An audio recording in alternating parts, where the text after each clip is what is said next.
खुलुमबाय रायजो राजा नोंथांमोन गिबियावनो खौरां फोसावैनि सिगां बयखौबो खावलायनो सानोदि दिनैनि थासारिया बबे लामाजों थांगासिनो दं। बयबो नुगासिनो दं बयनियावबो बर'नि असे थै दङ। बेनिखायनो रायजो राजा नोंथांमोन पलिटिक्सनि गेजेरजों बाथ्रा दान्थेलायनाय, समाजारि बिजों एबा ससियेल मिडियानि गेजेरजों सोंखारिलायनायखौ बन्द खालामथ'नानै जयै ओंखारबोदो हारिखौ बासायनो। मानोना इयुन बर' जोलैनि थांना थानायनि खोथा दं, हारिया मुलुगाव सिनाय जालांनायनि खोथा दं। बेनिखायनो रायजो राजा नोंथांमोन दिनै बयबो जाहाथे राजखान्थिजों लोब्बा लाखिनानै बाथ्रा बुङा, राजखान्थिजों लोब्बा लाखिनानै जाहाथे बाथ्रा दान्थेलाया, सोंखारिलाया। दानिया फैदो दिनै फुंबिलिनि खौरांखौ खोनासंलांनि। गिबि खौराङाव दङ थारैनो बिटिसिआवबो फैबाय थानाय समाव थासारिजों थांनांगौ जानायाव नेपालनि बायदि गिख्रंथाव महर जागोन नामा? दिनैनि हारिनि अलखद समाव हारिनि दैदेनगिरि मानिजाथाव राजखान्थिगिरिफ्रा मानो सिरि? मोनद' हारिनो एसटि होनो नागिरनायनि सायाव मानो हेंथा बुङासै? मानो फंसेबो खुगायाव फैयासै? आसाम एसेम्ब्लियावबो रावबो दैदेनगिरिफ्रा बाथ्रा बुङासै, बाथ्रा एबा गारां दिखाङासै। मख'नो गोनांदि गावनि लिडारनि मासि गोमाजानो गिनानै रावबो बर'नि राजखान्थिगिरि दैदेनगिरिफ्रा एसटि होजाया, एसटि जाथावा होनना बुङासै नामा? नांगौबा हारिया खहा जाथों, जोबस्रांलांथों। दिनैनि समाव एसटि होयोब्लाबो आलादा रोखोमै थाखानाय एसटिनि खहा जायै बादियै होनाय जागोन। बे बाथ्राखौ सोरबा महिलारियाबो बुंदों। बे बाथ्राखौ सोरबा बसुमतारी दैमारियाबो बुंदों। नाथाय सोर रोखायै बुंदों होनना सोर फोथायगोन थाखानाय एसटिफोरा खहा जाया होनना? दिनैनि दिनाव एसटिनि अनगा गुबुन रोखोमै एसटि होनो हाला, जेराव गुबुन एसटिनि क्राइटेरिया गैलिया। मानिबा सार्टआव गुबुन क्राइटेरियाजों होनो नागिरब्लाबो 5 बोसोर आरो 10 बोसोरनि उनाव बे एखे एसटिआनो जागोन। बेराफारसेथिं बिटिसि सोरखारा एसटि होनांगौनि थाखाय एनअसि हरनायखौ 24 घन्टानि गेजेराव बोखारनानै लाफिननांगौ होनना गोख्रोङै खुद्रिसारदों बर' फरायसा लाइमोनफोरा।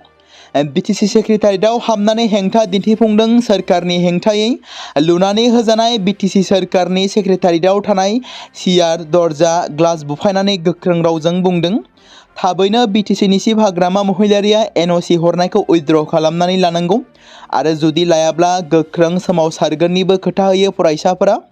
बेनि गेजेरावनो दुखुनांथाव, सासे फरायसाया न'फारसे बिटिसि सेक्रेटारिनिफ्राय थांफिननाय समाव सासे बर' फरायसाखौ गाग्लोबनानै गाज्रियै बुदों एबा जोखोम खालामदों होनना फरायसाफोरा बुंदों। रायजो राजा नोंथांमोन थारैनो बेबादि प्रटेस्ट खालामनाया गनायनानै लाजाथाव नंगौना नङा? नोंथांमोना फोरमायहरनो हागोन। रायजो राजा नोंथांमोन बे बिथिंखौनो नोजोर लानानै एबसुनि आफादगिरिया बुंदों, बेबायदि दा खालाम। प्रमद बर'आबो बे एखे बाथ्राखौनो बुंदों। नाथाय हारिनि अलखद समाव बर'नि गोबां दैदेनगिरिफोर थासेयावबो हेंथा होयैनि सोमावसारनाया गोख्रोंसिन खालामनो गोनां जादों होनना फरायसा लाइमोनफ्रा फोरमायदों। आसामाव थानाय मोनद' हारिफोर, जौगानाय हारिफोर जेराव मरान, मटक, चुटिया, कच, राजबंशी आरो आदिबासीफोरनो एसटि होनो थाखाय मन्त्रि कमिटि रिपर्टखौ मैया आयेन आफादनि जथुमाव गथायनाय जाबाय। नाथाय बेनि सायाव गुवारै सावरायफिननाय जायाखै। एसेम्ब्लियाव थामहिनबा बेनि सायाव गुवारै सावरायनाय जायासै। हाउसआव रिपर्टखौ गथायनायनि उनाव बेखौ मिरु सोरखारनिसिम दैथायहरनाय जागोन। बे फोरमायथिखौ कमिटिनि मासिगिरि डक्टर रुनुस पेगुआ बुंबाय। बे रिपर्टखौ साथाम मन्थ्रिफोरनि नायदिंनायाव थियारि खालामनाय जादोंमोन। बिधान सभायाव मोनद' हारिफोरनि एसटि होनो थाखाय मन्त्रि आफादनि रिपर्टखौ गथायनायनि उनाव कच, राजबंशी हारिनि गेजेराव रंजानाय आरो माखासे बमा गावनायखौबो नुनो मोन्दों। बोखावजायै गवालपारा जिल्लानि मावख'गिरि आरो मावफारियाफोरखौ रंजा-खुसि रंजानायखौ नुनो मोन्दों। नाथाय बेनिफ्राय दुखुनांथाव बाथ्रा गैलिया, जेराव थाखानाय एसटिफ्रा जोबनो गैयै खहा जोबस्रांनो थांगासिनो दं होनना बयबो नुहुरो। जेराव बर'जों लोगोसे मिसिं, राभा, गार', कार्बि गासैबो थाखानाय ट्राइबेल माहारिफ्रा खहा जागोन।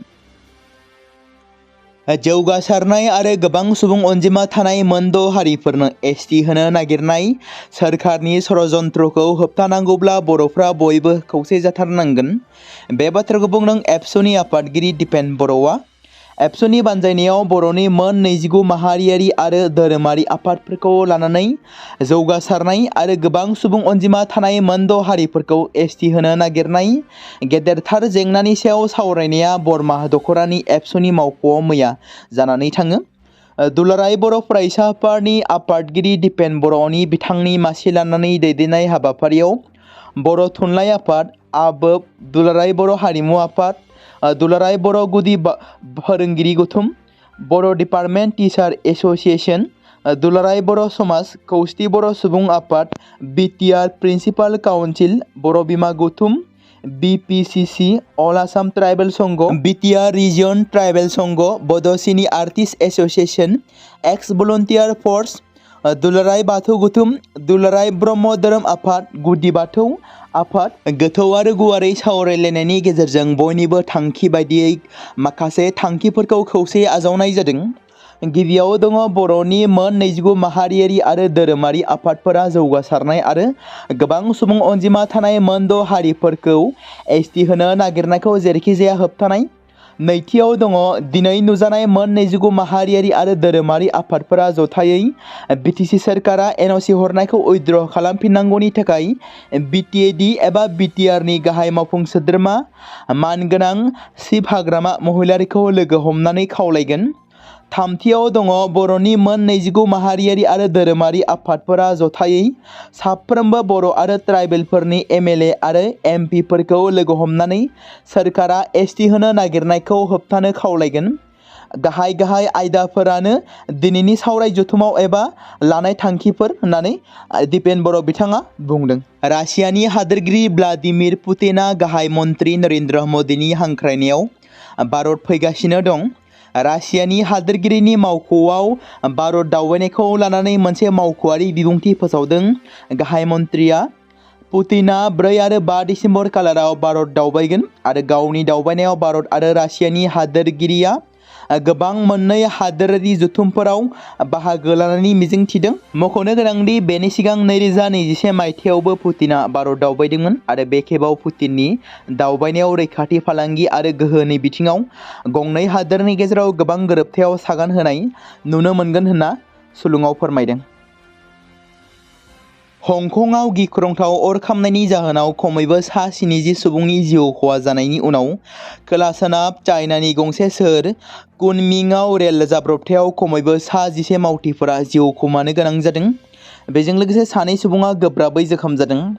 इउनान हादोरसानि लिउअनजेन रेलवे स्टेशनाव रेल लामाफोरखौ फोसाबबाय थानाय समाव गंसे आनजाद नायग्रा रेलगारिया मावदांसाफोरनि मोनसे हानजाखौ सौग्रावनानै खमैबो सा 14 सुबुंफोरा जोखोम जादों आरो गासै सा 11 सुबुंफोरा जिउ खहा जादों। बलिउडनि मुंदांखा फावखुंग्रि ऐश्वर्या रायआ फाव खालामनायनि अनगायैबो फावखुंग्रिया गावनि आखुनि एबा गावनि रोंग'थिनि थाखाय मानसिफोरनि गेजेराव जर'खा बाख्नायनायबो मोननो हादों।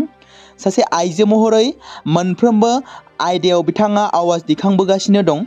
बावैसो सिगां फावखुंग्रिनि मोनसे पस्टआ ससियेल मिडियायाव मोनसे थासारि सोमजिहोदों जेराव गोबां सावरायजादों। ससियेल मिडियायाव आइजोफोरनि सायाव इनाय अयथासार खालामनायनि सायाव बिथांनि मोनसे भिडिअ'आ गुवारै सावरायजादों आरो बियो आइजोफोरा मोनसे गोहोगोरा खौरां दैथायहरदों।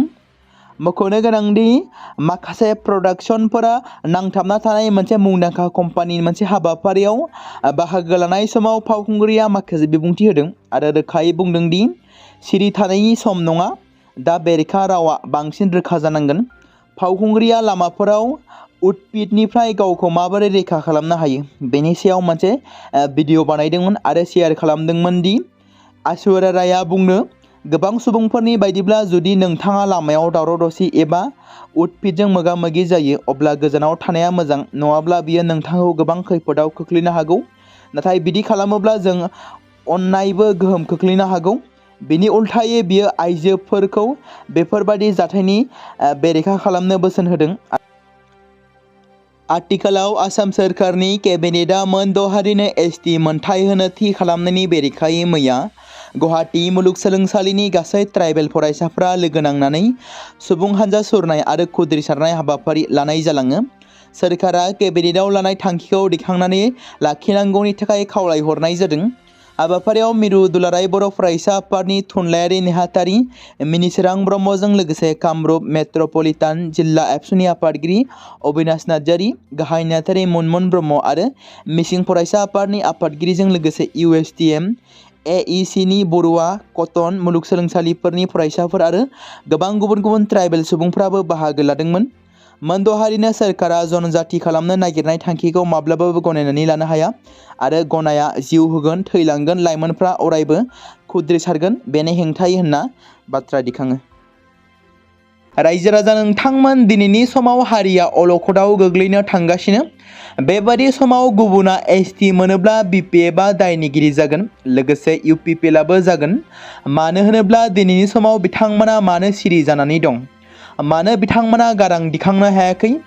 मानो हेंथा जेबो बाथ्रा बुङा MCLA, MLA, मन्त्रि बिबानाव थानाय बर'नि दैदेनगिरिफोरा?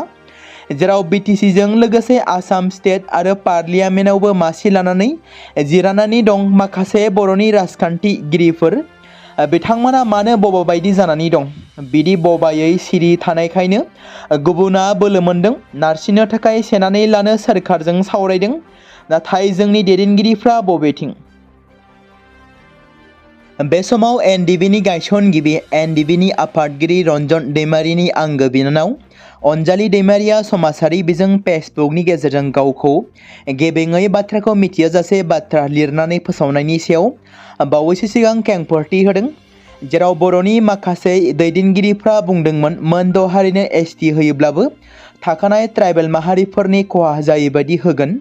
बेबादि बाथ्रा बुंदोंमोन आरो बे एखे बाथ्राखौनो समाजारि बिजोङाव फोसावनानै होदोंमोन। अनजालि दैमारिनि बायदिब्लाबो थाखानाय STफ्रा जेबो गोहोम गोग्लैया, जेराव अनजालि दैमारिखौबो बुंदों होननानै समाजारि बिजोङाव फोसावदोंमोन। बेखौनो लानानै अनजालि दैमारिया आं माब्लाबाबो मोनद' हारिनो ST होनो नागिरनायनि बेलायाव मदद गैया होननानै बुंदों आरो बे बेलायाव आं जेब्लायबो हेंथा आरो हेंथा होलांबाय थागोन बाथ्राखौ बुंदों अनजालि दैमारिया। आरोबाव बिथाङा ओरैबादि बुंदों, मोनद' हारिनो ST होनायनि सायाव बे आंनि स्टेटमेन्ट नङा। सोर लिरना होदों आं मिथिया। ससियेल मिडियायाव गुबुननि मुङाव बेफोरबादि बाथ्रा फोसावनाया जोबोद गोरोन्थि। मोनद' हारिनो ST होनायनि बागै आंनि स्टेन्डआ जेब्लायबो रोखा। आं इनडाइरेक्ट एबा गेजेर गेजेर नेचारेल बाथ्रा बुंग्रा मानसि नङा। 2007आवबो बेलतला जाथाय जेब्ला आं पाब्लिकलि बिसोरनो ST होनायनि बेरेखा बुंना लाइभ TV श'आव ST बिग्राफोरजों हामला खालामजानो नागिरनायाव श'ह बन्द खालामथ'नो गोनां जालायदोंमोन आरो बेबादिनो जिगाबनि मुसुखा बानायना गोबां सावजादोंमोन।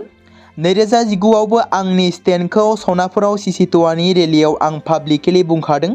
बेनो दिनैबो आंनि स्टेन्ड आरो जेब्लायबो बेनो थागोन। आंनि स्टेन्डआ जेब्लायबो न' आरो जास्ट न'। बेनिखायनो सोर फोसावदों इमिडियेट आंनि मुंखौ डिलिट खालामनो बुंहरनाय जाबाय। जेराव बिथांजोआ बेबादि पस्ट खालामदों। हाग्रामा महिलारिखौ रागा खरा होननानै सोरबाया बुंनो हागौ, नाथाय हाग्रामा महिलारि सारनि गोरबोआ अननायजों उसिफावनाय। रागाबो जोंगोन, अननायबो होगोन, रायजागोनबो आरो अनफिनजागोनबो। बाथ्राखौ बुंदों TCLCCनि मासिगिरि बिक्रम दैमारिया। BTCखौ रैखाथि होनो थाखायसो जों जुजिदों। सोरबाया आंनि सायाव मोजां गाज्रि बुंनायफोरखौ खोनासंनो आंहा समानो गैया।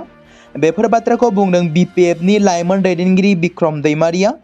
बेरगाव BTC बियाबनि TCLCC महरै दिनै बिबान आजावबाय बिक्रम दैमारिया। मख'नो गोनांदि थांनाय BTC बिसायख'थियाव BPF दोलोखौ देरहासार खालामनानै सोरखाराव लाबोफिननो सान हर मेंनाय गैयाजासे BPF दोलोनि थाखाय खामानि मावनायनि फिथाइ महरै BTCनि गाहाय खुंग्रि हाग्रामा महिलारिनि अननायाव दिनै बेरगाव बियाबनि TCLCCनि मासिगिरिनि बिबानखौ आजावबाय बिक्रम दैमारिया।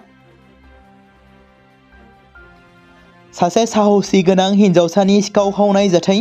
बे खेबाव हौवासा नङा एबा हौवा नङा, हिन्जावसायानो क'क्राझार सहरजों नांजाबनाय गोजोनपुरि गामियाव मैया साननि समावनो सिखाव खाबदों। जाथायनि बागै मिथिनाय बायदिब्ला गोजोनपुरि गामिनि गंसे नखराव रावबो गैयै खाबुखौ लानानै मैया बेलासिनि 3 रिंगासो समाव क'क्राझार सालाकाटिनि बारहगरा गामिनि 14 बा 15 बोसोर बैसोनि जानाय हिन्जावसाया सिरियै न'आव हाबो आरो रां खावबाय थानाय समावनो हमजायो।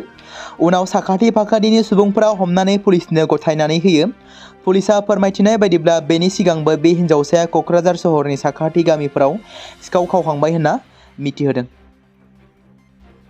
एसटि होनो नागिरनायनि हेंथायै दुंहाव जादों तामुलपुर जौसिन गेजेरारि फरायसालिनि लांगोनायाव। तामुलपुर फरायसालिमा, तामुलपुर डिग्री फरायसालिमा आरो तामुलपुर जौसिन गेजेरारि फरायसालिनि बर' फरायसा आरो राभा फरायसाफ्रा तामुलपुर जौसिन फरायसालिनि लांगोनायाव मोन द' हारिनो एसटि सोनो नागिरनायनि हेंथायै दुंहावै बेरेखा खालामदों। आसामनि मरान, मटक, थाई, आहम, कच, राजबंशी, आदिबासी आरो सुतिया बे मोन द' जौगाहां हारिनो ट्राइबेल होयोब्ला थाखानाय ट्राइबेल सुबुंफोरनि मोनथायफोरा फारफ्रोमबो बिथिङावनो गोबां खहा जागोन, जायनि थाखाय आसाम सोरखारनि बेफोरबादि थांखि लानायखौ थाबैनो बोखांफिननानै लाफिननो थाखाय खावलायदों। तामुलपुरनि फरायसाफोरा सोमावसारगिरिफ्रा डक्टर हिमन्त बिश्व शर्मा मुर्दाबाद, मन्त्रि पीयूष हाजरिका हाय हाय, रनज पेगु हाय हाय, आसाम सोरखार हाय हाय आरो मोन द' हारिनो ट्राइबेल होनायखौ बन्द खालाम बायदि बायदि स्लगानजों गोमसारहोयो। बनसुआ गोदानै जमदुवार खोन्दो कमिटिखौ दाफुंनानै लाबाय। बनसुआ गावसोरनि आफादनि गोहोखौ बांहोनो थांखिजों गोदानै जमदुवार खोन्दो कमिटिखौ दाफुंनानै लायो। गोदानै दाफुंजानाय कमिटिनि आफादगिरि महरै रातुल बसुमतारी आरो नेहाथारि महरै अलंबार नार्जारी बिथांमोनखौ सायख'नाय जायो। गोदानै दाफुंजानाय कमिटिनि आफादगिरि आरो नेहाथारि बिथांमोनजों लोगोसे गासै कमिटिनि आफादगिरि आरो नेहाथारि बिथांमोनखौ बरायो आरो गासै 60 सोद्रोमाफोरखौ मिरु बनस'नि आफादगिरि बनजित मनजिल बिथाङा समायखिराखौ लाहोयो आरो बे हाबाफारिनि गेजेरजों बनस'आ आलादा रायजो बड'लेण्ड मावफुंनांगौनि थाखाय एबा दाफुंनांगौनि थाखाय फैगौ डिसेम्बर दानाव दिल्लीनि जन्तर मन्तराव सोमावसारनाय हाबाफारि लागोन होननानै बेबादि बुङो। तामुलपुरनि सीमा ओनसोलाव हाग्रानि मैदेरफोरनि थाखाय गिख्रंथाव थासारि जादों। तामुलपुर जिल्लानि भारत-भुटान सीमा साखाथि ओनसोलनि आंगारखाता, बगाजुलि, पाटकिजुलि, नाग्रिजुलि बायदि ओनसोलफोरा हाग्रानि मैदेर उदखारनि थाखाय गिथावना जायगा महरै जानानै दं। बे ओनसोलनि गोबां गामिनि सुबुंफोरा मोनाबिलि जायोब्लानो हाग्रानि मैदेरनि उदखाराव गिलुबालु थानो गोनां जायो। सानफ्रोमबो गय बिफां, बारि बागान, न' बां सिमफायनानै खहा खालामगासिनो दं। हाग्रानि मैदेरनि बेफोरबादि उदखारखौ होबथानो थाखाय बिधान सभायाव सावरायनानै बेनि राहा लानो थाखाय ओनसोलनि रायजोफोरा दिनै दाबि खालामदों। लोगोसेनो मैदेरनि उदखारजों सुबुंनि जिउ गोमायोब्ला 50 लाख रां होनांगौ होनना सोरखारनि सेराव दाबि दैखांदों। थाद'नाय गैयै हाग्रानि मैदेर आरो मानसिनि गेजेराव दाङाबाजि सोमजिबाय थानायखौ नोजोर होनानै दिनै मोनसे आनसलिक कमिटि दाफुंनानै लानाय जायो। मख'नो गोनांदि ओनसोल नाङैनो सोमजिबाय थानाय मैदेरनि उदखारखौ होबथानो थाखाय सोरखारा जेबो रोखोमनि राहा लायोबा गोख्रों सोमावसारनो थाखायबो थांखि लायो।